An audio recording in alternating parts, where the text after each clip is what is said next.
박수로 시작하겠습니다.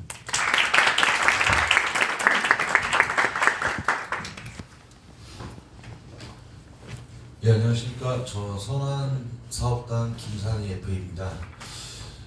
예, 일단 이거를 제가 준비를 하면서 어떤 거를 관점으로 가야 될지, 저희 예전에 선한사업단 내에서는 이걸 한번 했어요. 근데 좀 디테일하게 들어가다 보니까 시간적으로 좀 안 되고, 이거를 이제 오늘 어떻게 어느 정도로 해야 될지 제 단점이 좀 산으로 좀 빠지는 경향이 있어가지고, 그게 산이구나. 그래서 이거를 앞서 홍보를 하자면, 이 재물보험으로 오늘은 이제 테두리를 말씀드릴 거고, 이제 디테일한 부분은 이제 스터디로 제가 3회로 나눠가지고 진행을 하겠습니다. 그때 김동희 FA님께서 이제 그때 자동차 보험 강의를 해주셨던 것처럼, 말 그대로 저는 이제 재물보험을 이제 2014년도부터 혼자 꾸준히 이렇게 조금 하다 보니까 된 거예요. 그러니까 고객한테 이제 화재보험 문의가 들어왔는데, 그때 오렌지 라이프에 있었을 때니까, 그때는 이제 다른 지회에서 의뢰를 해가지고 그냥 계약을 하는 그 정도로, 그러니까 제가 뭐 이거를 수정하고 뭐 이런 거를 할 줄 몰랐어요. 근데 지금도 이제 설계 매니저님, 뭐 KB나 삼성이나 매니저님들한테 정보 주고 이렇게 설계해 달라고 하면 설계해 주잖아요. 그렇죠. 근데 그렇게 가져가면은 대한민국에 저보다 만남이 나는 사람들이 엄청 많을 거 아닙니까? 그 사람들한테 다 잡아먹혀요. 그러지 않으려면은 왜 이렇게 들어가야 되고, 그렇게 들어간 이유를 설명할 줄 알아야 되는 정도까지는 돼야지만 저희가 잡아먹히지 않고 다른 보험들까지 가져올 수 있습니다. 고객은 어디서 신뢰감을 얻는지 요즘에도 가만히 생각해 보니까 어떤 거냐면, 제가 하는 그 행동과 그 다음에 말투와 뭐 지식이 많다기보다는 자신감이 있어요. 근데 뭘 물어봤는데 내가 이거 제가 좀 알아보고 한 10년 차 됐는데 좀 알아보고, 이거는 좀 병신 같잖아요. 그래서 지금도 꾸준히 하고 있습니다. 아까 말씀드린 대로 좀 테두리를 오늘 잡는 거고, 오늘 홍보 정도로 봐주시면 감사하겠습니다. 일단 지금 여기서 제가 지금 화나서 머리를 깎는데, 머리 만지기 좀 귀찮아가지고 머리 보시기 좀 힘들어도 1시간만. 일단 여기 보면은 그 김진원이라고 화재보험 전문가사에 써 있어요. 이게 제가 만든 자료는 아니에요. 근데 이게 그때도 강영진 전체보험 교육을 했었습니다. 근데 그분 말고 김진원이라는 강사분이 있어요. 뭐 자동차 하면 차동심 강사님이 있고 여러 가지 여러 강사님들이 있지 않습니까? 제가 강영진 강사님도 들어보고 김진원 강사 강의도 들어보고, 저도 관심이 있으니까 이제 외부 강의를 나가는 거예요. 근데 그 관심이라는 게 그 사람들한테 나 이거 열심히 하고 있어요 보여주려고 나가는 거 아니잖아요. 어쨌든 내 걸로 만들기 위해서 나가는 거니까. 근데 그거 했을 때 가장 좀 쉽게 가르쳐 주시는, 제가 봤을 때는 그런 분이라 그분의 자료를 오늘 이용하면 괜찮겠다 싶어가지고 이 김진원 강사의 재물보험 강의를 오늘 자료를 펼쳤습니다. 일단 이 블루오션 그분들은 항상 강의를 나가면, 뭐 자동심 강사님도 그렇고 강의를 나가면 그러면 다 이렇게 얘기해요. 저 마이크 좀 끄고 하겠습니다. 자동차 보험은 자동차 보험만 해도 이렇게 먹고 살 수 있다. 뭐 재물보험만 해도 이렇게 먹고 살 수 있다. 이분도 이렇게 얘기했어요. 재물보험이 블루시장이다. 자기는 인보험 안 한다. 블루시장. 왜 이걸 안 하냐. 이걸 엄청 강조하더라고. 근데 저는 그렇게 드는 생각이 뭐냐면, 블루오션을 잘 이용하는 사람은 결국에 이걸로 다른 거를 파헤쳐 나가요. 즉 여기 안에 들어가야 될 꼭 필요한 특약들로 인해서 그 특약들을 다른 곳에 넣어야 되는데, 그 다른 곳에 넣어야 될 자리에 없으면 잘못됐다고 얘기하는 거예요. 예를 들어서 주택화재 설계해 보시면 알겠지만 10,000원 안 합니다. 뭐 8,000원 이렇게 할 때가 있어요. 그러면 그때는 어떻게 해요? 보통 적립금 넣어가지고 10,000원에 맞추죠. 네. 어떤 보험이 저희가 해주는 보험 중에 적립금을 넣는 경우는 사업자의 그 적립금으로 쌓인 자산을 가지고 나중에 뭐 공유생이라든가 또는 뭐 인테리어 비용을 청구해가지고 그거를 그 뭐라고 하죠? 경비 처리를 한다거나 이럴 때 사용하는 거지. 저희가 말하는 보험쟁이, 저희가 말하는 집중하고 있는 기준의 보험쟁이는 적립금을 넣어주면 안 되는 거예요. 최대한 제가 봤을 때는 10,000원, 즉 뭐 20,000원, 30,000원 떨어지는 이런 보험들 있잖아요. 저는 그런 보험들 보면은 잘못됐다고 말씀드려요. 이거를 적립금을 안 넣고 할 수 있습니다. 근데 물론 뭐 DB 손해보험이라든가 이런 데 보면은 뭐 매던 뭐 10매던 이렇게 넣어가지고 적립금을 넣어야지만 설계되는 경우가 있지만 이 10,000원짜리 하려고 한 달에 고객은 2,000원이란 적립금을 넣어서 10,000원짜리를 가져가요. 근데 그 2,000원도 솔직히 말씀드리면은 한 달이면 2,000원이지만 10개월이면 20,000원이고 그리고 100개월이면 20만 원이에요. 고객한테는 작은 돈이 아니라는 거죠. 왜냐면 화재보험도 저는 장기 납을 합니다. 10년 납, 20년 납, 최대한 납기를 길게 해줘요. 그 이유는 고객이 언제 사고가 일어날지 모르니까. 그 대신에 순수 보장형이니까 감가상각, 그 감가를 해드려요. 매년. 그러니까 1년마다 매년 그 13처리 되는 순간 그 고객의 그 재물보험, 재물 자산에 대해서는 매년 다른 보험사를 이용해서 견적을 같이 짜는 거죠. 예를 들어서 저는 이제 1월부터 12월 달까지 재물보험 고객들이 있습니다. 그럼 그 고객들이 이 재물보험을 유지하는 순간은 계속 저는 1년마다 다른 걸로 비교 견적을 짤 수 있다는 얘기죠. 물론 고객한테 이렇게 설명을 하죠. 이거를 다른 보험으로 변경해도 됩니다. 보험료가 어차피 내려가니까. 감가라는 거는 자동차 감가처럼 매년 부동산도 동산도 감가가 됩니다. 몇 프로씩. 그건 좀 이따 제가 자료로 보여드릴 건데. 근데 꼭 이거를 굳이 다른 보험을 안 바꾸고 바뀐 내려가는 부분을 적립금으로 이전시킬 수는 있어요. 배설을 통해서. 근데 차라리 고객님들한테 그렇게 보험료를 줄여드리면서 다른 보장을 그냥 한 개 더 말씀드리는 게 저는 낫다고 생각해서 보장을 예를 들어서 1월 달에 제가 KB를 했으면 내년 2월 달에는 삼성이라든지 또 똑같은 KB라든지 이렇게 비교해서 보험료가 내려갔다는 걸 증명시켜 드리고 변경시켜 드리고 이게 또 어떻게 고객들은 보면은 난 보험료 내려가는데 보장이 똑같네? 라고 하면은 고객은 더 신뢰감을 얻을 수 있겠죠. 보험료 어쨌든 고객의 입장에서는 보험료가 중요하니까.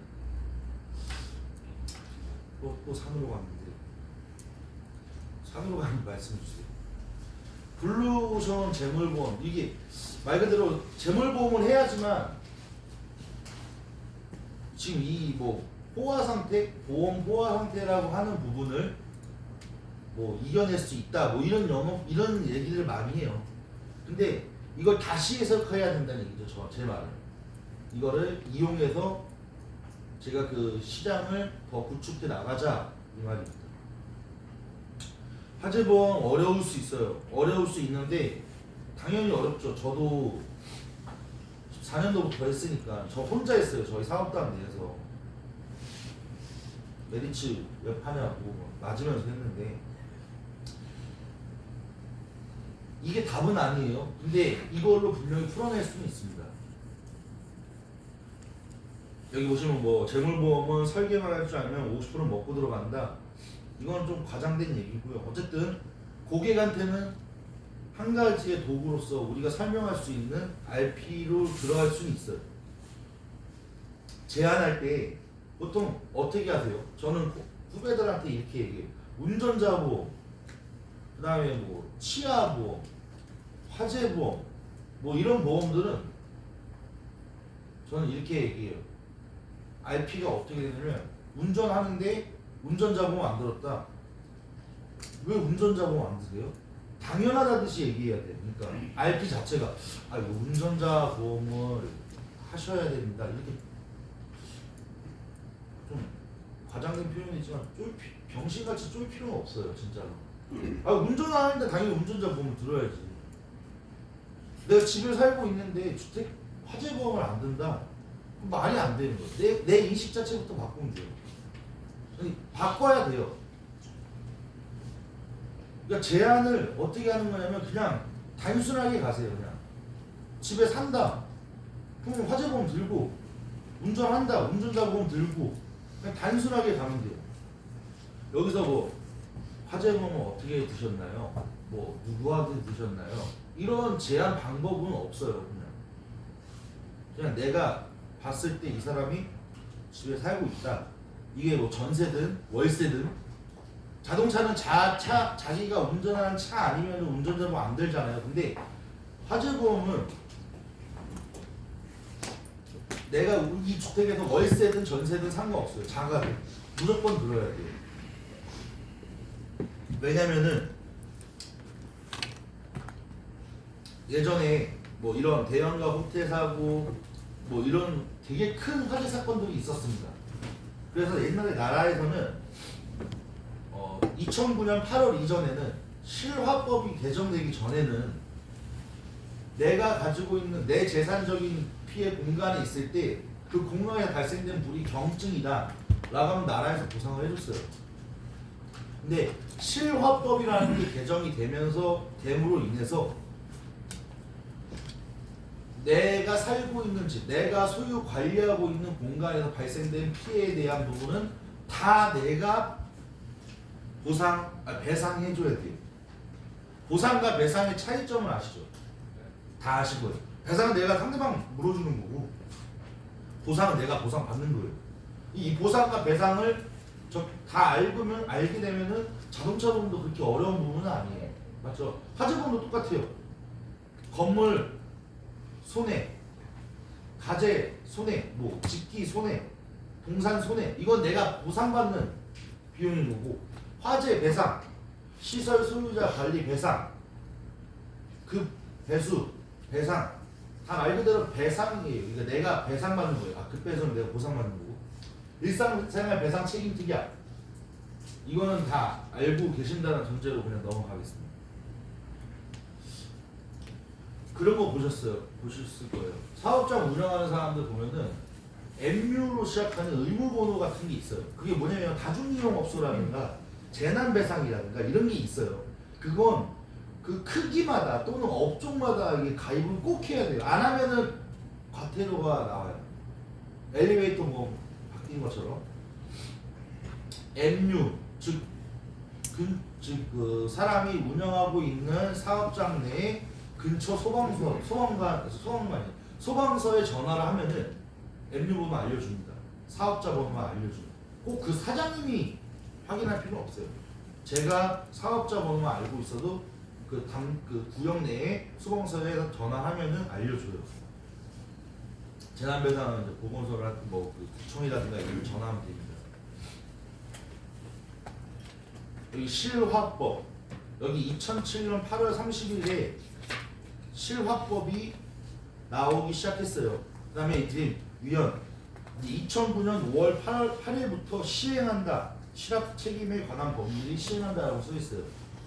그러니까 실화법이라는 부분은 되게 중요한 단어고, 왜 그러냐면은 이거를 꼭 외워야 된다기보다는 고객한테 앞에서 얘기해요. 내가 살고 있는 집으로 인해서, 오늘 좀 주택화재 기준으로 얘기할 건데, 내가 살고 있는 집 기준으로 우리 집이 누가 불을 낸지 몰라요. 근데 내가 살고 있어요. 그러면 살고 있는 동안에 무조건 피해에 대한 부분은 상대방한테 배상해야 되는 부분 다 고객님이 다 책임을 묻어야 됩니다. 왜? 이것 때문에. 그러니까 제가 많이 하는 RP 중에 마지막에 들어가는 RP가 이거예요. 보험이라는 것은 고객님의 권리를 주장하기 위해서 가입하시는 겁니다.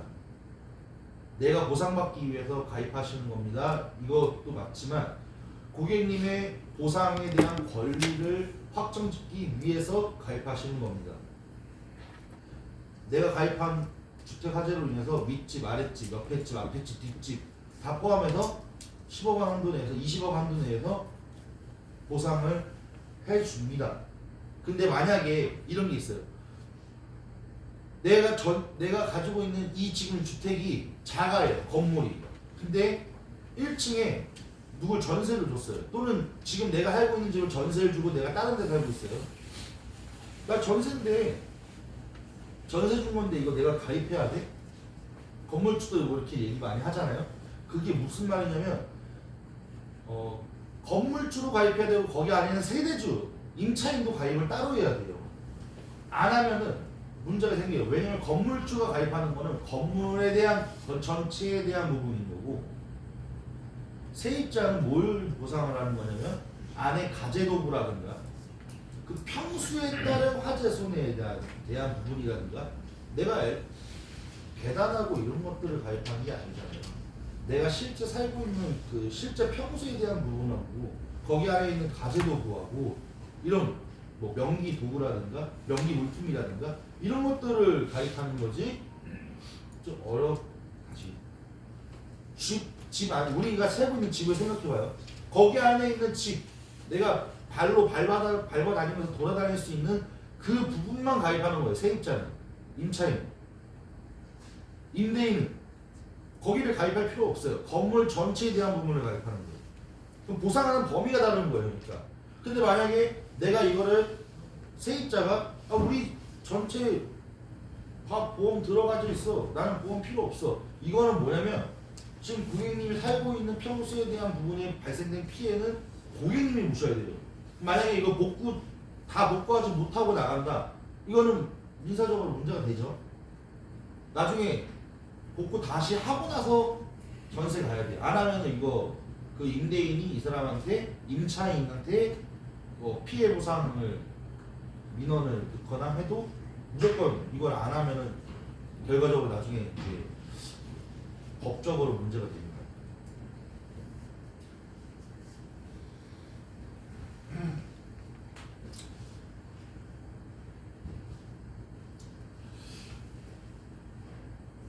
여기 보시면 만약 집이나 가게에 불이 나는데 그 불이 인근에 사는 사람의 소유, 점포, 건물이나 점포, 물건에 피해를 입게 되었다면 주변의 모든 피해에 대한 손해배상을 해야 된다. 그곳에 소유 관리하고 있는 자가 라고 써있잖아요. 그게 아까 본인 말하는 그 부분입니다. 그러니까 내가 상대방한테 권리를 주장할 수 있는 내가 만약에 보험을 가입했어요. 근데 상대방이 보험 가입 안 했어. 내가 2층에서 사업을 하고 있는데 1층 하고 있는 사업장 사람이 보험 가입 안 했어요. 저는 보험 가입했는데. 근데 1층으로부터 내가 피해를 입었어요. 그러면 나는 우리 쪽 보험사에다가 구상권 청구하면 돼요. 구상권이야. 우리 쪽 보험사에서 보상 받고 우리 쪽 보험사에서 1층에다가 구상권 청구할 거예요. 근데 만약에 내가 보험 가입 안 했어. 2층인데 1층 있는 사람도 보험 가입 안 했어요. 그러면은 1층에 있는 사람이 만약에 우리한테 피해를 줬다. 이건 어떻게 해야 되죠? 민사 가야 돼요. 그러니까 복잡해져요. 근데 내가 보험 가입을 했다면은 나는 보상 받으면 돼요. 우리 쪽 보험사에다. 그리고 상대편 보험사에다 구상권 청구하는 거예요. 내가 하는 게 아니라 우리 쪽 보험사가 피해액을 나한테 보상해 줬으니까 그 피해액만큼 1층에다가 구상권 때리겠죠. 이해되시죠? 이 권리를 내가 찾으려고 재물보험을 가입하라는 거예요. 그거를 고객한테 적절하게 잘 설명을 해드리면 됩니다.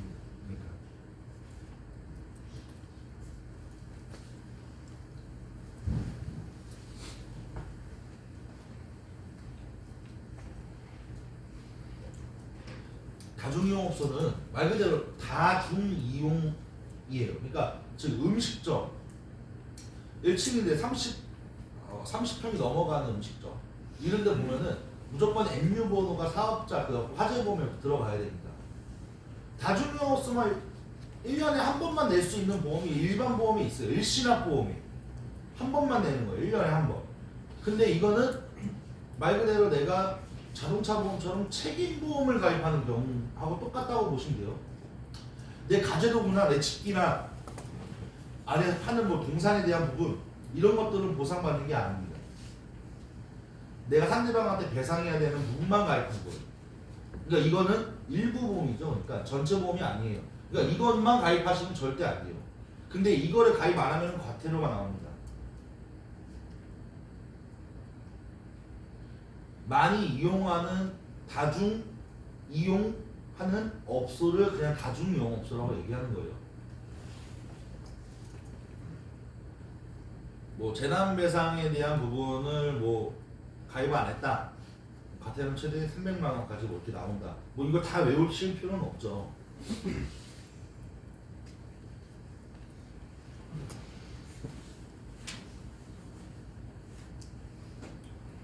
그리고 뭐 이런 거 좀 헷갈리실 수도 있는데 아파트는 헷갈리지 않으시잖아요. 근데 뭐 다세대 주택이라든가 뭐 이게 단독주택이라든가 이런 거 좀 헷갈리실 거예요. 그렇죠?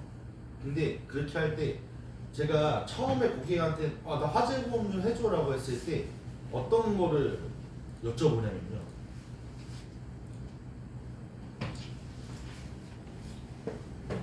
이거를 가져갑니다. 제가 꼭 화재보험에 대해서 상담할 때 이것과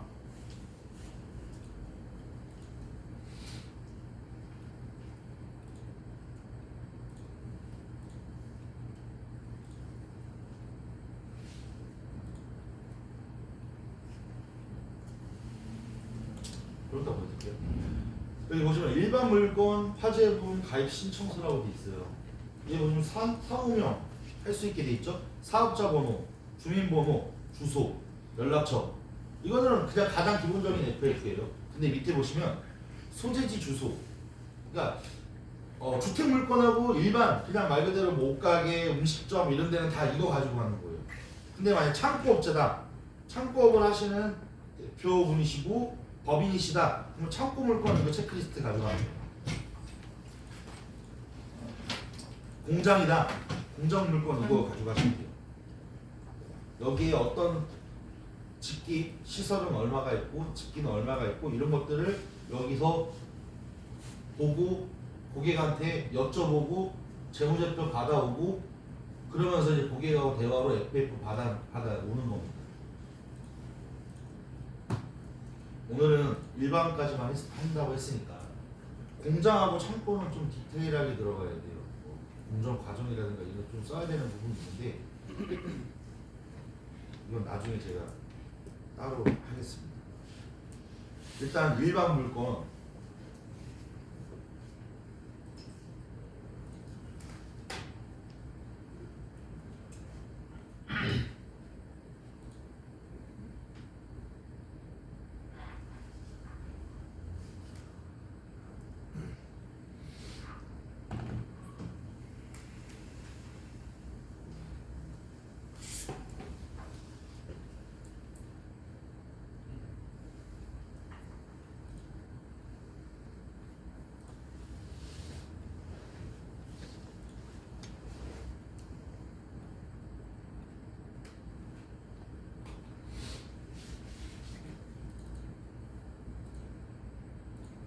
일반 물건에 보면은 여기 건물, 이 건물을 고객한테 물어보는 게 아니에요.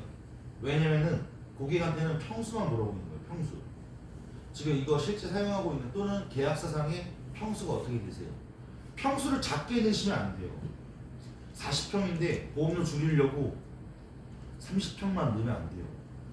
그렇게 했을 땐 저희가 부상권에 맞습니다. 재물보험이 부상권 맞기가 쉽진 않지만 한 번 맞았다가는 되게 타격이 큽니다. 저는 한 번도 맞은 적은 없어요. 근데 뭐 예를 들어서 100평 정도의 사업장을 가입하시는데 보험료를 줄이려고 50평을만 가입했다. 그럼 50평에 대한 피해 손해액을 보험사에서는 비례보상합니다. 실손보상이라고 하지만 이거는 내가 가입하는 그 가입 금액에 대해서 80% 이상을 가입하셔야지만 전체적인 보상이 나오지. 만약에 그냥 내가 줄였다, 임의적으로 줄였다, 그러면 그거에 대한 손해액은 결과적으로 저희한테도 옵니다.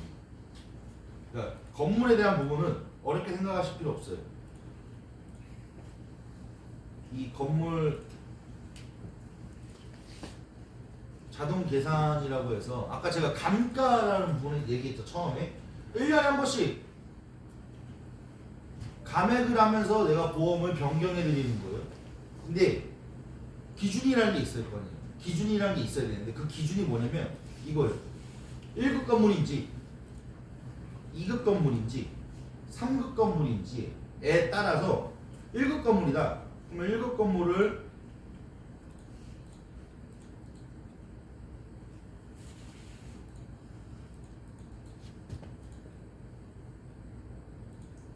체크하고 1.5%씩 매년 감가를 하는 겁니다.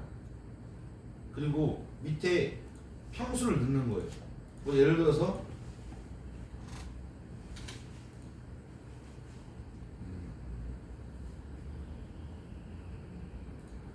여기는 한 10평 정도 되죠. 제곱미터를 평수로 바꾼 거예요. 그러면은 여기 보시면 제곱미터에 대한 부분을 넣게 되면은 이게 숫자가 다 바뀝니다. 근데 이건 뭐냐면은 경영 일수예요. 일수가 아니라 연수예요. 1년, 2년, 3년, 4년, 5년씩 지나갔다는 얘기예요.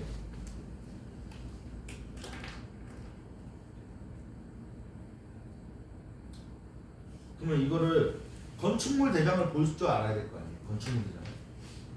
뭐 예를 들어서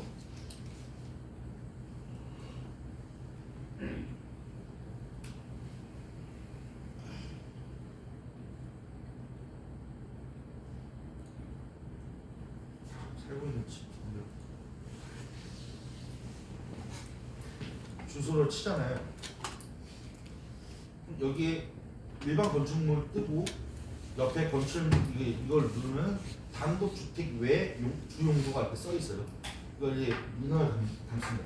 건축물 대장은 민원 24를 통해서 받을 수도 있어요. 근데 저는 이 세움터라는 사이트를 많이 이용합니다. 이게 가장 쉬워요. 세움터라고 치면 나와요. 그러면 여기 건축물 대장 발급 신청이라는 게 있어요. 그러면 제가 방금 넣었던 공천동 196 61에 대한 건물에 대한 부분에 건축물 대장이 나옵니다.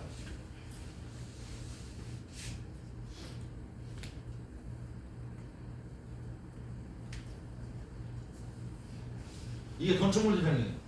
건축물 대장은 우리나라 모든 사람이 다 열람할 수 있어요. 근데 여기 보시면 여기 주 구조가 있고 지붕이 있잖아요. 그렇죠. 그 KB 선보를 들어가면은 또는 삼성화재를 들어가면 이게 설계를 할 줄 알아야 되는데 그 1급 건물, 2급 건물, 3급 건물 이런 거를 이제 나눌 때 이것들을 보는 거예요. 이 주 구조와 이 주 구조와 지붕과 이것들을 보는 겁니다. 철근 콘크리트 구조네. 오케이. 지붕도 콘크리트 구조네. 또는 뭐 슬래브 구조라든가 뭐 연화조 뭐 이런 거에 따라서 1급, 2급, 3급이 바뀌어요. 그러니까 급수가 바뀐다는 얘기예요. 우리 사람으로 따지면은 위험 등급을 보는 거예요, 지금. 이것들을 보고 1급 건물이구나. 근데 아까 경영 감가를 따져야 된다고 했으니까 보시면 여기 사용 승인이라는 게 있어요. 2004년 9월 3일 날 사용 승인이 떨어진 건물인 거예요. 그러면 나는 어떻게 가입해야 되는 거죠? 아까 평수 넣고 2004년이니까 지금으로부터 18년 이 금액을 넣어주면 되는 거예요. 그러니까 3,200 그러니까 3,279만 원 밑으로 넣으시면 안 되는 거예요. 그렇지? 그럼 내년에 어떻게 해야 돼요? 그렇죠? 이거 넣으면 되는 거예요. 근데 이렇게 얘기하는 사람도 있어요. 그러면 30년이 넘어간 건물은 어떻게 해요? 라고 얘기하는 거죠. 이게 잔존가치라는 게 있어요. 그러니까 최저 가입해야 되는 그 금액이 있어요. 이런 디테일은 나중에 설명드릴게요. 어쨌든 경영 감가를 꼭 해줘야 된다. 우리가 신뢰를 얻어갈 수 있는 부분은 이 부분이에요. 그러니까 이 자료를 출력해서 그리고 아까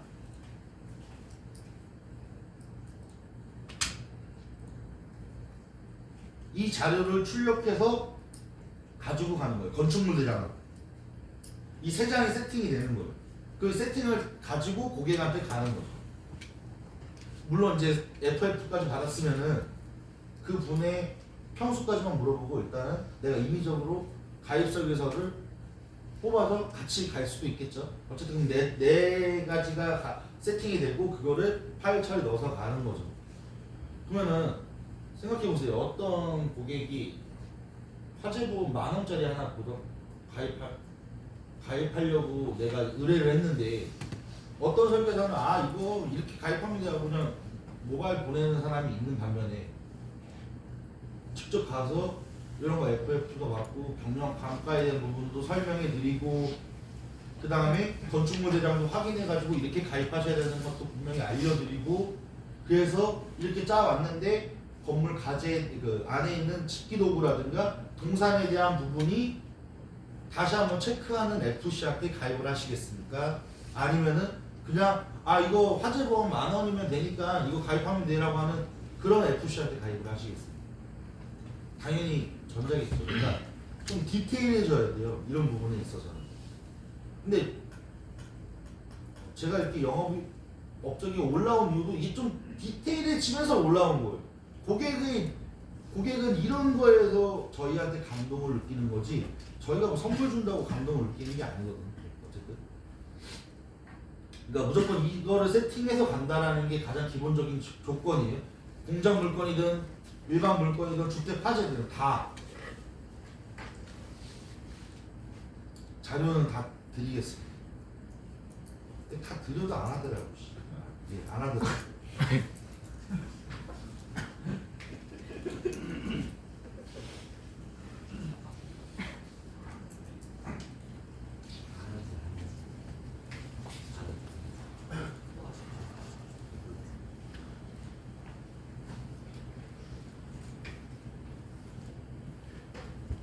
뭐 그런 거 보셨을 거예요. 체육 시설 배상 책임 특약.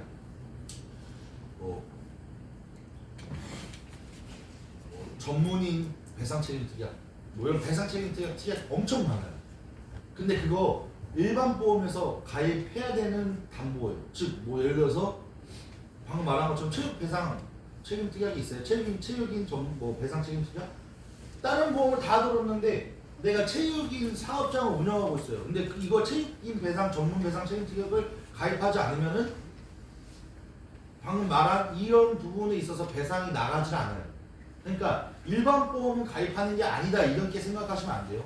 보험 가입은 무조건 장기로 가입해야 된다. 그러니까 장기 보험만 답이다 이게 아니에요. 장기 보험에서 가입할 수 있는 특약이 있고 일반 보험에서 가입할 수 있는 특약이 있는 거예요. 그러니까 장기 보험을 가입했다. 장기 보험이라는 건 매달 내는 거. 일반 보험은 일시나 한 번에 내는 그런 특약이 아까 다중이용 업소 가입하는 것처럼 다중이용 업소도 장기 보험에다 넣어가지고 매달 2,000원씩 부과되게끔 할 수 있어요. 그러니까 장기 보험 가입하고 일반 보험 가입해야 되는 사업장이 있고 장기 보험만으로 끝낼 수 있는 사업장이 있고 이래요. 보통 일반 음식점은 그냥 장기 보험, 일반 보험이 없이 그냥 장기 보험으로만 끝낼 수는 있어요. 여기 뭐 야영장 사고 배상 책임 특약, 뭐 여러 가지 특약들이 있습니다. 근데 이 여러 가지 특약들은 일반 보험에서 한번 쭉 보시면 돼요. 약관을 보셔도 되고 그 다음에 제가 가지고 있는 자료를 보셔도 되고 그리고 실손 그 김문정 강사님이 강의하실 때 가장 중요하게 생각하는 게 이거잖아요. 보상하지 않는 손해, 보상하는 손해. 그렇죠. 이것들은 대체적으로 알고 있으셔야 되는 부분이에요. 그러니까 보상하지 않는 손해에 대해서 더 잘 알고 있으셔야 돼요.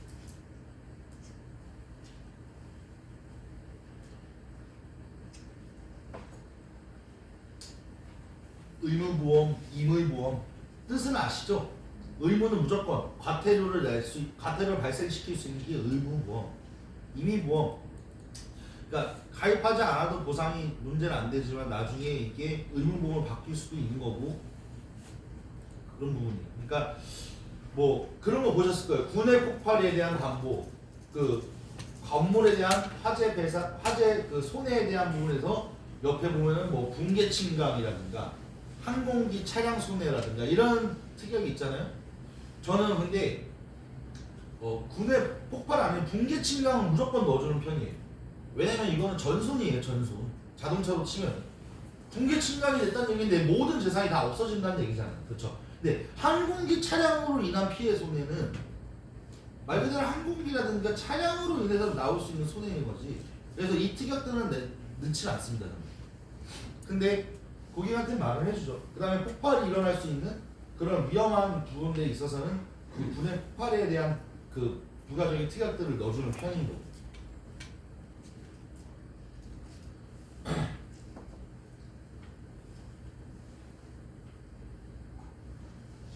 보상하는 손해에서 직접 손해, 내가 직접적으로 입은 피해에 대한 손해, 그 다음에 비용, 내가 이거를 이제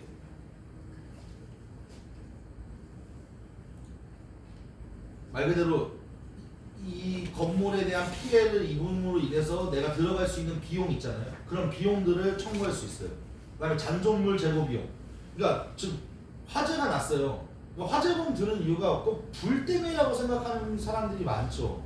근데 불 때문에 가입하는 건 아니지만 만약 화재가 났으면 그거를 안에 있는 물건들이 탔던 부분들을 다 폐기 처리해야 되지 않습니까? 그 잔존물 제거 비용도 보상이 됩니다. 근데 이렇게 생각하셔야 돼요. 화재만 났을 때만 보상받는 게 아니에요.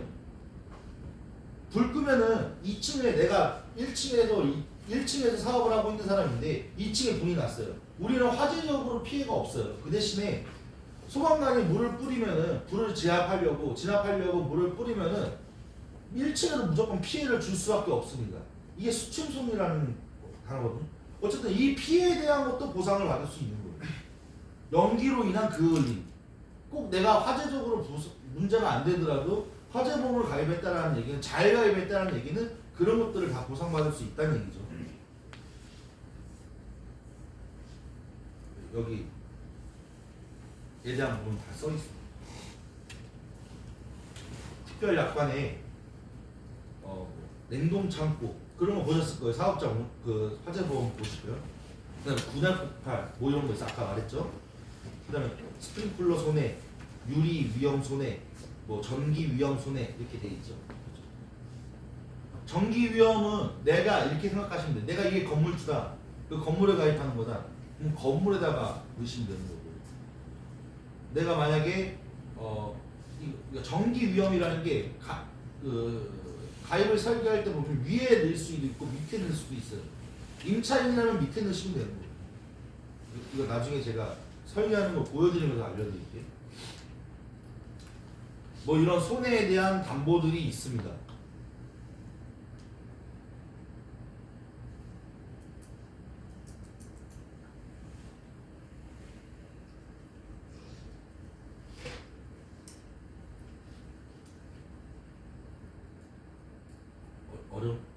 어렵나요? 말을 해주셔야 돼요. 어렵지 않으세요?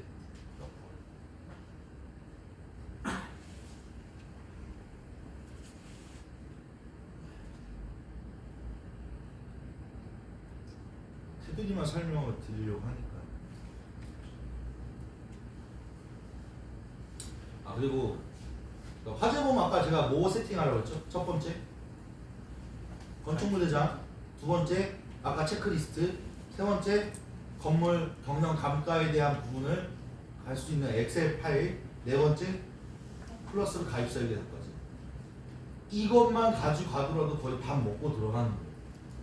근데 여기서 이제 디테일하게 들어가야 되는 부분, 체크해야 되는 부분은 여기서까지 했는데 이거 다 한 다음에 고객한테 내가 이제 가입 설계서를 뽑아야 되는 부분에 대한 부분은 매니저 그때 맡겨도 돼요. 근데 매니저가 해준, 설계 매니저님이 해준 것만으로 가져가면 큰일 난다는 얘기죠. 여기서 아까 말했던 이제 설계 매니저님들은 평당 400만 원꼴을 넣어요. 건물가액에 대한 부분은. 근데 그게 꼭 맞진 않아요. 경영 1급 건물인지 2급 건물인지 3급 건물인지에 따라서 그 금액을 곱해서 넣는데 뭐 10평이다 그럼 10평 곱하기 400 해가지고 나온 산출된 금액을 넣는다는 얘기죠. 설계 매니저님들은. 그렇게 돼도 보상에 대한 부분은 보상에 대한 부분은 문제가 없어요. 근데 보험료가 올라가잖아요. 그렇죠. 3천만 원만 넣어도 되는데 4천만 원까지 넣어가지고 보험료 올릴 필요 없다는 얘기예요. 제 말은. 그러니까 그런 부분들을 체크를 잘해서 설계 매니저님이 해준 다음에 그걸 꼭 체크하고 고객한테 가라는 얘기죠.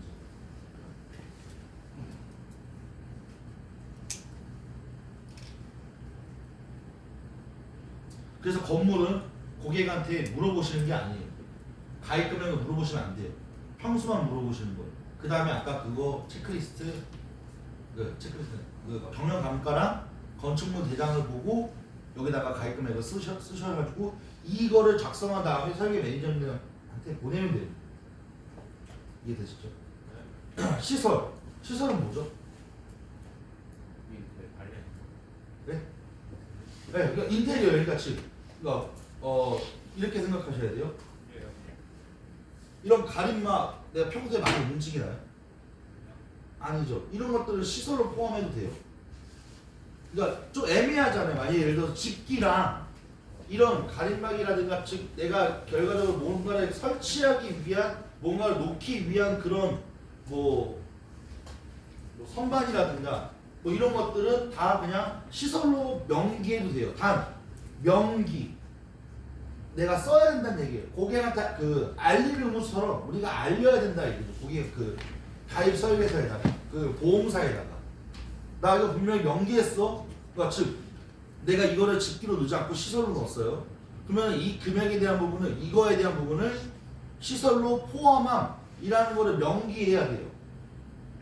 그렇지 않으면은 나중에는 보상이 이루어져야 되는 그런 상황이 생겼을 때 문제가 될 수 있습니다. 명기가 진짜 중요한 단어예요. 명기를 무조건 하셔야 돼요. 뭐 예를 들어서 간판은 시설로 포함함. 간판을 집기로 넣진 않아요 보통. 근데 시설로 넣긴 하는데 간판을 안 넣는 경우가 있어요. 그 명기를 하지 않으면은 내가 결과적으로 간판까지 보상에 대한 부분을 못 들어가는 거예요. 근데 뭐 이런 것도 있죠. 뭐 기준품 같은 것들이 있어요. 뭐 집에 뭐 금은 보화라든가. 근데 이거는 일반 명기 그다음에 뭐 기준품 이거 쓰는 곳이 따로 있습니다. 그거는.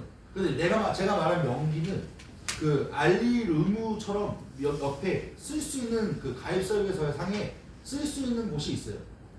필체로 쓰는 게 아니라 컴퓨터로. 그것들을 꼭 작성을 꼭 해야 된다는 얘기죠. 거기서 고객 만약에 보험사에서 오케이 알았어 인정 그러면은 인수 통과되면은 이거는 보상이 되는 거예요. 근데 내가 알리지 않았다면 보상이 안 되는 거죠. 그러니까. 집기는 뭐죠? 이런 거. 근데 이거 이렇게 설명하면 좀 초급이죠. 어쨌든 집을 내가 돌려요. 돌릴 수 있다면 집을 이렇게 돌렸다 칠게요. 그러면 떨어지는 것들 있죠. 그 떨어지는 건 다 집기라고 보시면 돼요. 근데 이렇게 하면 유치원 정도 지식인 거고 전체적으로 다시 집기를 말씀드리면 뭐냐면 내가 평소에 사용하는 물건 중에 움직일 수 있는 것들을 집기라고 보시면 됩니다. 간단하게. 근데 주택에서는 이거를 뭐라고 표현하죠? 가재도구라고 표현해요. 냉장고, 세탁기 이런 거 다 가재도구에 포함하는 거예요. 재고자산 뭐죠? 사업장이 예를 들어서 고깃집이에요. 내가 고깃집을 운영해요. 재고자산은 뭐예요? 또 야채 뭐 이런 거. 근데 파는 물건. 근데 원자재 값으로 해야 돼요. 고객은 근데 원자재 값으로 얘기하지 않겠죠. 그러면 저는 고객한테 어떻게 얘기하냐면 그걸 똑바로 원 단위까지 말씀해 주세요라고 하는 게 아니라 맥시멈으로 얘기해 주세요라고 얘기해요. 원자재 고기 보통 하루에 고기 양이 어느 정도 배치가 되어 있습니까? 냉동 창고에는 얼마 있습니까? 밖에는 얼마 있습니까? 뭐 안에 들어가 있는 뭐 음료라든가 이런 거 다 포함해서 대략 한 1,000만 원 정도 되시겠습니까? 뭐 이렇게 간접적으로 여쭤보는 거죠.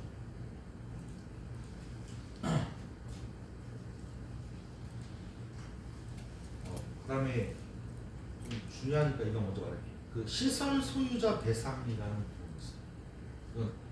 장기 보험에 들어갈 수 있는 특이한 이건 뭐냐면은 내가 소유 관리하고 있는 곳에서 발생된 사고에 대한 부분을 배상해 줍니다. 상대방. 예를 들어서 그 맥도날드라든가 뭐 여러 뭐 패스트푸드 좀 보면은 계단마다 뭐라고 써 있어요? 미끄러우니 조심하십시오. 또는 뭐 이렇게 써 있잖아요. 그게 뭐냐면 되게 여기 되게 친절하구나라는 곳이 그런 문구가 아니고요. 그 건물에 대한 소유 관리하고 있는 그런 거기 소유자가 자기 책임을 고객한테 전가하기 위한 단어예요. 그것들을 적어놓지 않으면은 100%다 이 시설 소유 관리하고 있는 사람의 책임이에요. 근데 만약에 그 뛰지 마십시오 이것들을 뭐 미끄러움 조심하십시오 이거 안 적어놨어. 근데 고객이 거기서 넘어졌어.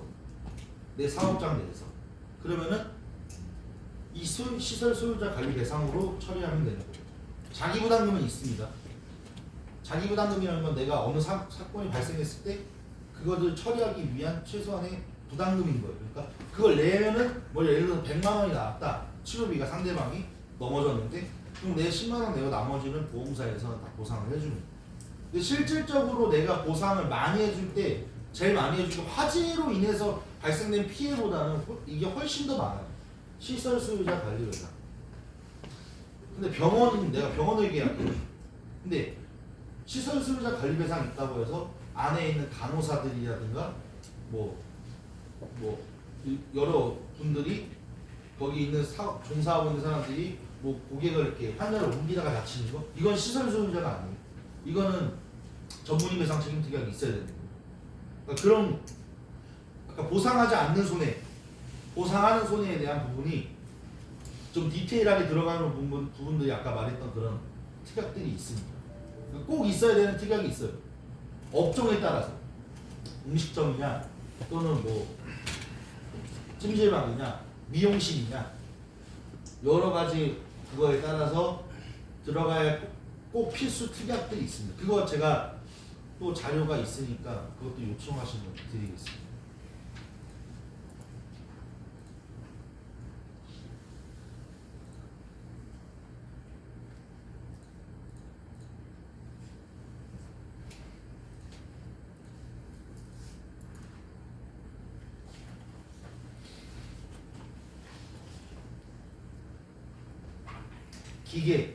기계는 뭐예요? 말 그대로 그냥 기계 장치예요.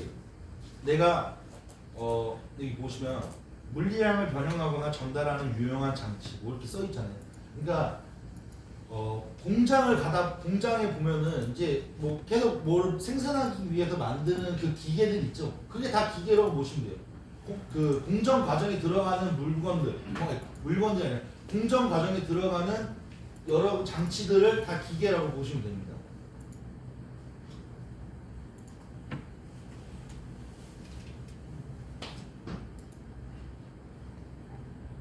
아까 말했던 가제는 여기 가구, 의류, 장신구, 침구류 뭐 이런 것들을 다 가제라고 보는 거고. 명기 담보 아까 말씀드렸지만 정말 중요한 거예요. 건물급수 아까 지붕 그 건축물 대장상에 아까 있었잖아요. 지붕하고 주 구조에 대한 부분으로 인해서 1급인지 2급인지 3급인지 3급까지만 설명드렸지만 4급도 있어요. 첨가 구조물은 4급이라고 표현을 합니다. 그러니까 건물 그 공장들 보면은 다 샌드위치 판대로 3급 건물이에요. 근데 옆에 좀 뭐 창고를 좀 보관하기 위해서 그 뭐라 그래 비닐로 이렇게 옆에 해놓으신 분이 있어요. 해놓은 사업장이 있어요. 이런 거는 이게 있으면 무조건 4급으로 들어가요. 전체 유입니다.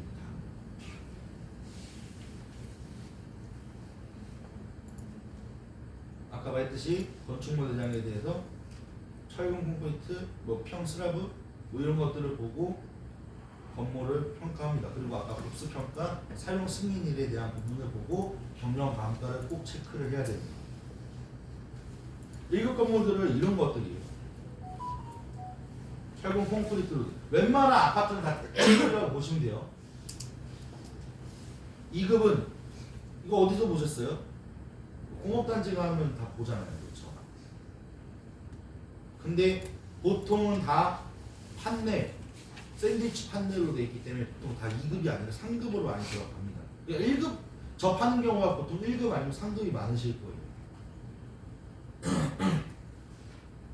근데 내화 구조 인증서라든가 뭐 이런 것들이 있으면은 즉 안에 들어가는 물건들이 불에 타지 않은 물건들, 그러니까 벽과 벽 사이에 타지 않는 뭔가 내화 구조의 뭐 재료들이 들어가는 그런 건물들은 급수를 다운시킬 수 있어요.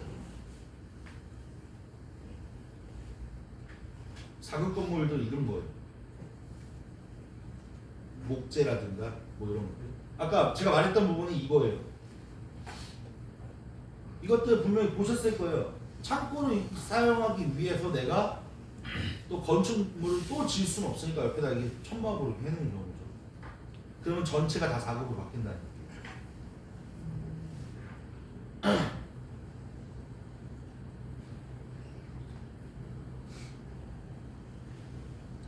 아, 그리고 이거 적용 요율인데 이렇게 생각하셔야 돼요. 1층에 세탁소가 있어요. 뭐 클린토피아 이런 거 말고 직접 세탁하시는 그런 세탁소가 있어요. 내가 2층에서 학원을 운영해요. 그러면 위험 등급을 따질 때 요율 업종이 있고 영위 업종이 있어요. 내가 가입하는 데는 거기지만 그 학원이지만 밑에 세탁소가 있다라는 것만으로 열급 적용이 돼서 더 등급이 더 안 좋아진다는 얘기예요. 그래서 나온 상품이 슈퍼 비즈니스라는 삼성화재인, 물론 DB손해보험도 있고 하지만 삼성화재에 있는 슈퍼 비즈니스는 뭐냐면 내가 가입하는 그 곳만 적용시켜서 가입을 할 수 있어요. 근데 이것 때문에, 그러니까 즉 이거를 유병자 상품이라고 보시는데 슈퍼 비즈니스를 좀 다르게 보셔야 되는 부분이 뭐냐면 슈퍼 비즈니스 그런 BOP 상품만 음식점들은 전 슈퍼 비즈니스로 다 몰거든요. 이유는 음식을 먹고 나서 사람들이 보상, 내가 우리한테 배상을 청구할 수 있는, 손해배상을 할 수 있는 부분들이 뭐 있어요? 음식물로 인해서 식중독이 있을 거고요. 맞죠? 또는 뭐가 있죠? 치아 문제가 있을 거고요. 그렇죠? 근데 보철에 대한 부분을까지 보상하는 거는 BOP 상품밖에 없어요. 보철 구조물, 필리라든가 이런 안에 입 안에다가 뭔가 한 사람이 우리 음식물을, 우리가 만든 음식물을 먹고 피해를 입은 거에 대한 부분을 보상하는 부분은 BOP 상품밖에 없어요. 그래서 음식점들은 다 저는 BOP 상품으로 합니다. 방화구역 있는지 없는지에 따라서 이게 보험료 산출이 또 달라져요. 방화구역은 뭐예요? 1층과 2층에 대해서 그 철문이 있습니다. 철문. 그러니까 방화구역, 즉 불이 나면은 2층에서 불이 나는데 그 방화구역이 있다라는 것만으로 1층에 안 번질 수 있거든요. 그 방화구역이 있는지 없는지 체크를 해줘야 돼요. 아까 말했던 주변 업종에 따라 보험료가 달라진다.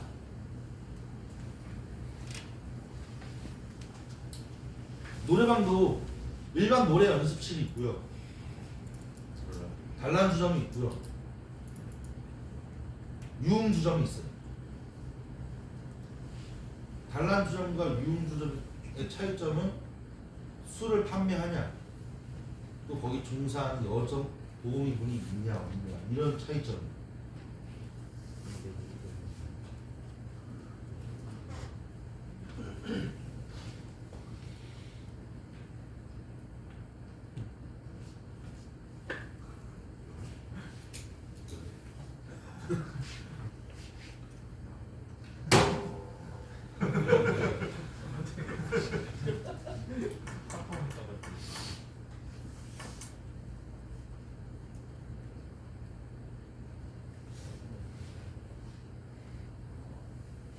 선배는 후배들이 화재보험 물어봤을 때 알고는 있어야 되잖아요. 그렇죠?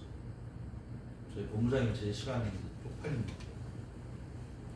쪽팔린 짓을 하지 말아야 되니까 하는 것도 있을 거죠.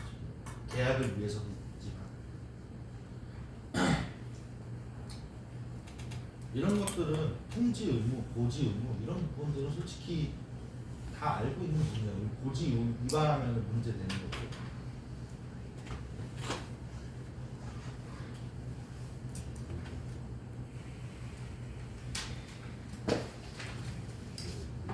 그래서 고객님한테 이제 예를 들어서 이제 주택화재보험에 대한 부분을 내가 의뢰를 받았어요. 이거 나 화재보험 들어야 되는데 어떻게? 그러면 아까 말했던 것처럼 그 네 가지를 준비해서 고객님한테 가면 되는데 그거를 보고 이제 갔어요. 그 가입 설계서를 보고 설명을 할 줄 알아야 되잖아요. 어디부터 설명을 해야 되냐면은 소재지 주소부터 그냥 쭉 훑어드리면 되는 거예요. 고객님께서 말씀하신 부분이 가재도구, 집기도구 또는 뭐 재고자산 이런 부분들은 당연히 가입 금액을 확인해 드려야 되지만 여기 화재 맨 위에부터 건물에 대한 부분, 집기에 대한 부분 이것들은 손해입니다. 내가 보상받기 위한 손해, 문제가 됐을 때. 근데 밑에는 배상에 대한 담보들이 있어요. 화재 배상, 시설 소유자 관리 배상 이것들은 고객님, 그러니까 나눠드리는 거예요. 고객님한테. 배상과 보상을 먼저 설명드리고 밑에 배상에 대한 부분들을 설명을 드려요. 그러면 나는 절대적으로 피해를 입었을 때, 피해를 줬을 때 다 문제가 되지 않습니다. 그리고 내가 1층이 가입했든 옆에 층이 가입을 했든 안 했든 상관없이 내가 보험 가입을 했으니까 나는 피해 입을 없고 상대방한테 손해배상해줘야 될 특약은 없어요. 해야 될 부분은 없어요. 근데 이런 경우도 있잖아요. 우리가 살고 있는 상황에서 누군가한테 폭행을 하거나 사기를 치거나 하는 거는 형사 쪽으로 들어가요. 근데 자동차 사고가 났을 때라든지 보통 웬만한 사고도 다 웬만하면 다 민사입니다. 그런 민사적인 사고에 있어서 내가 변호사를 서야 될 때 민사소송 법률특약이라는 게 있잖아요. 아까 주택과세보험 10,000원인데 8,000원 나온다고 했잖아요. 근데 거기다 2,000원 넣어가지고 10,000원짜리 만들어서 간다고 했잖아요. 이렇게 하면 안 된다고 했는데 그때 저는 민사소송하고 행정소송에 대한 법률 비용을 꼭 넣어드리는데 이건 중복가입이 안 되죠. 그러니까 어떻게 해야 돼요? 고객님 이거는 정말 중요한 담보입니다. 근데 그러니까 내가 보험이라는 걸 보상받으려고 보험을 가입하는데 아플 때 다칠 때만 보상받는 게 아니라 내 재산적인 피해가 발생했을 때 보상받는 게 보험입니다. 근데 재산적인 피해가 발생할 수 있는 게 뭐냐면 민사적으로 내가 상대방한테 소송이 걸리거나 소송을 걸어야 될 때는 분명히 내가 변호사 비용이라든가 이런 것들을 지불해야 됩니다. 물론 승소하게 되면 받을 수 있는 부분이 있어요. 다는 못 받겠죠. 어쨌든 형사적인 부분에 대한 부분은 어쨌든 없지만 어쨌든 이거는 합의금을 변호사비를 내가 승소한다고 해도 못 받아요. 근데 민사적인 부분은 받을 수 있지만 어쨌든 내가 지금 당장 돈이 없는데 변호사를 써야 돼. 이런 어쨌든 재산적인 피해인 거잖아. 이런 것도 보상을 하기 위해서 내 특약이 있습니다. 근데 그 특약을 여기다 넣는데 이게 중복가입이 안 되기 때문에 고객님의 기존 보험에 있는지 없는지 꼭 확인해 드려야 돼요. 라고 하면서 그 사람의 개인 보장을 가져오는 거예요. 거기에서 비용 민사소송이라든가 화재 벌금이라든가 가족 화재 벌금 이렇게 돼 있죠 요즘에. 그 다음에 행정소송 법률특약 이런 것들이 중복가입을 하지 못하는 것들을 특약을 잘 외워놓고 이것들을 무조건 가입해야 됩니다 라고 했을 때 중복으로 뜨면 안 되니까 확인해 드릴게요 라고 하면서 그 사람의 개인 보장들을 꼭 본다 얘기죠. 그러면서 화재보험 설명 다 했어요. 예를 들어서 고객한테 주택화재보험 설명 다 했어요. 아까 화재 손해하고 화재 배상에 대한 부분 설명 다 했는데 이제 고객님한테 설명드려야 되는 부분이 뭐냐면 근데 고객님 여기서는 민사소송하고 행정소송 제가 여기다 넣어놨어요. 근데 중복가입을 안 되는 것들이 뭐 있죠? 벌금 아까 말했던 화재 벌금이라든가 또는 뭐 있어요? 뭐가 있어요 또? 네, 일상배상 책임 특약 이런 것들이 있잖아요. 그런 특약 중요한 건데 고객님께서는 지금 이런 부분이 빠졌습니다. 또는 아니 가입돼 있어요. 고객님 이거 너무 잘 가입돼 있으신 거예요. 그리고 이거에 대해서 일상배상 책임 특약으로 쓸 수 있는 사례 같은 것도 한번 설명드리고 근데 이것들이 발생했을 때 결과적으로 자기 부담금이라는 게 있을 거고요. 그것들도 내 피해이기 때문에 그거를 보상하기 위한 부가적인 또 특약들이 있어야 됩니다. 라고 하면서 뭐 암이라든가 표적치료제라든가 이런 것들도 같이 보는 거예요. 그러니까 고객하고 다 같이. 그러니까 화재보험 설명하면은 진짜 쉽게 간단하게 설명드리면 1분도 안 걸려요. 근데 나는 고객을 만나서 어쨌든 내가 고객한테 해줄 수 있는 것들은 다 전달하고 온다 이거죠. 그게 귀찮아할 수 있어요. 근데 그건 개 사정이고 나는 돈 벌러 왔으니까 정말 내가 해줄 수 있는 부분들은 다 설명을 해야 되는 게 맞잖아. 근데 너무 귀찮아 안 들으려고 해. 그럼 끊을 줄도 알아야 돼 어쨌든. 근데 그런 감이라는 게 생긴다면 분명히 더 잘 되겠지만 그 감이 오기까지는 어쨌든 무조건 내가 설명을 무조건 해야 된다는 조건으로 고객한테 당당하게 운전자 보험 없으면 아니 자동차 운전하는데 운전자 보험 없으면 무조건 가입하셔라. 법인 차량 운행하는 데는 필요 없어요. 회사에서 다 해줘요. 그때 설명해야 되는 게 뭐예요? 부상 취급이라는 것도 있을 거고, 그렇죠? 회사에서 가입하는 벌금에 대해서 맥시멈으로 다 든다고. 전 그런 회사 못 봤거든. 화재 자동차 사고 벌금이라든가 이런 것들. 그런 것들 회사에 다 안 돼 있는 것들 메리츠 보장 분석이라든가 KB 보장 분석이라든가 뜨면은 다 거기 떠요. 얼마가 가입돼 있고 변호사비도 3천만 원까지 가입이 안 돼 있는데 사람이 있어요. 물론 변호사비를 3천만 원까지 쓰지는 않아요. 보통 2천만 원 한도 내에서 끝낼 수 있습니다. 근데 3천만 원까지 가입할 수 있는데 2천만 원까지밖에 없습니다. 이렇게 얘기할 수 있잖아요. 고객가 그렇죠. 화재 보험도 마찬가지죠.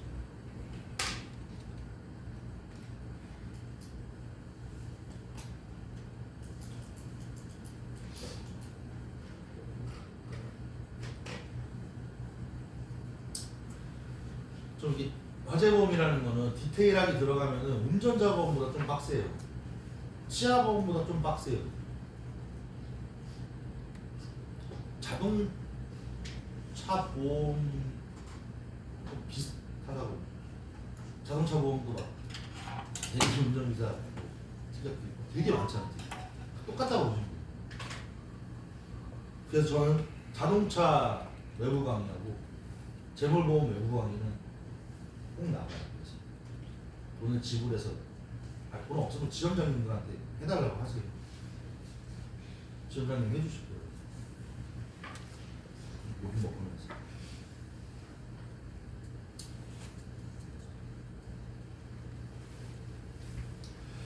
전체적인 틀은 방금 말한 대로 그거예요. 그러니까 첫 번째 내가 해야 되는 거 아까 다시 한번 짚어드리면은 그 네 가지 포인트를, 네 가지 준비물을 무조건 챙겨가라. 그리고 화재보험 가입 안 한 사람들은 무조건 가입해야 된다는 당위성을 강력하게 얘기 드려라. 이겁니다. 그리고 부가적으로 꼭 있어야 되는 재산적인 피해에 대한 그런 부분들을 적립금을 넣는 게 아니라 넣어서 사업장도 운영하고 있고 주택도 가입해야 되는 부분들이 사람들이 있어요. 어떻게 해야 돼요? 사업장에다 민사소송 넣어줘야 돼요? 아니면 주택과제에다 넣어주라는 거죠. 여기다 적립금 굳이 넣고 여기다 민사소송 넣지 말고 주택과제가 10,000원이 안 되는 그런 집들이 있어요. 평수가 작은 집들. 근데 막 40평, 50평 넘는 집들은 10,000원이 넘어가는 사람들도 있겠죠. 근데 웬만한 집들은 10,000원 미만인 집들도 많아요. 그러니까 그런 데는 분명히 민사소송으로 넣으면서 보험료는 당연히 4,000원, 5,000원이 올라가니까 11,000원, 10,000원에서 13,000원 정도 이 사이가 됩니다. 근데 이거를 나 10,000원이 꼭 해달라고 했는데 13,000원이 있다고 해서 거기 안 하는 고객은 저는 단 한 번도 못 봤거든요. 그러니까 그거에 대한 부분은 어쨌든 고객한테 보험료가 오르더라도 쫄지 말고 일단 가서 설명드리고 그래 나 보험료 좀 줄였으면 좋겠어 라고 하는 부분은 그러면은 아까 말했던 화재 손해하고 보상에 대한 배상에 대한 부분을 빼는 게 아니라 그럼 부가적인 특약에서 좀 줄여 나가시면 됩니다. 네, 지금까지 한 번도 줄인 사람은 없어요. 그러니까 간단하게 얘기하시고 이거 스터디 할 거예요. 그러니까 첫 번째 1회차, 2회차, 3회차 이렇게 나눠서 할 건데 완전 그냥 좀 디테일하게 가면서 초급으로 운영할 거거든요.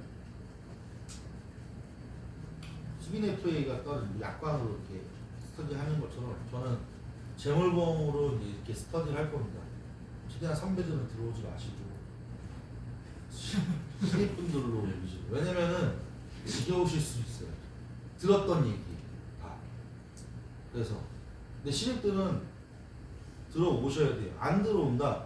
그거는 보험을 안 하겠다라는 거예요. 들어오셔서 제가 알고 있는 것들 다 같이 공유하고 듣고 나가서 그걸로 인해서 접점을 만들어서 다른 것들을 파생시키는 거죠. 오늘 교육은 여기까지고 스터디를 꼭